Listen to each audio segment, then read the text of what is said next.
ang kuwit ng balat sa akin. Lahat ay ipagsapalaran sa mga makot at talagang pinagmulan. Kaya nag-magic ng saga.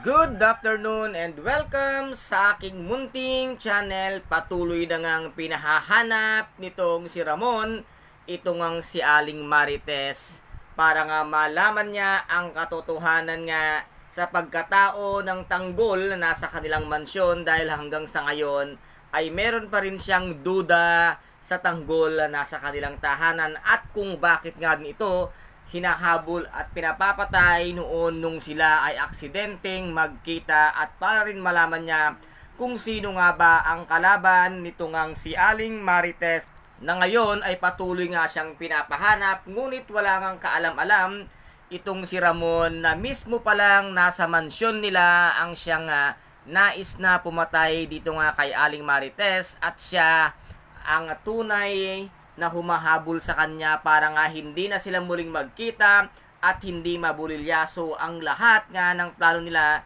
nitong si David. At dito naman ay binubuyo siya nitong ang si Mang Narsing na baka daw meron siyang sikreto, at meron kasing nagtanong na isa sa mga kaibigan ni Aling Marites sa Quiapo na kung nagkita na raw sila ng kanyang anak na si Tanggol, at sinabi nga niya ditong hindi pa sila nagkikita dahil nga hindi pa niya nakakausap ang kanyang anak na si Tanggol. At dito naman sa pamamagitan nga nitong si Divina na isang multimillionaire, ngayon ay unti-unti nang mababago ang buhay ni Tanggol kasama ng kanyang grupo, at ngayon ay bubuo sila ngayon ng isang malaking negosyo.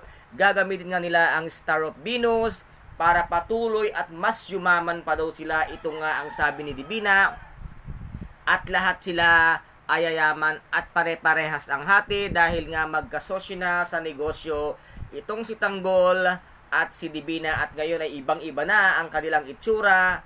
At ngayon ay dadalhin sila ni Divina sa isa sa mga properties nito ngang si Divina kasama si Tanggol at ang kanyang grupo, at dito na magsisimulang muli ang bagong buhay nito ngang si Tanggol, ang kanyang pagyaman at pagkaroon ng kapangyarihan katulad nga ng mga Montenegro na ngayon nga ay hindi nila alam na ito palang si Tanggol ay magiging mas mayaman pa sa kanila at magkakaroon din ito ng isang malaking negosyo.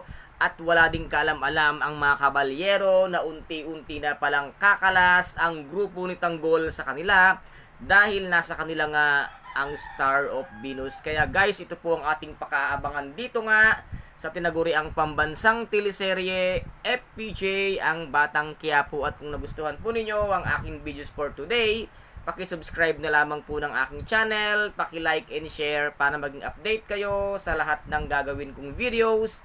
Maraming salamat po. Ingat, God bless and bye-bye!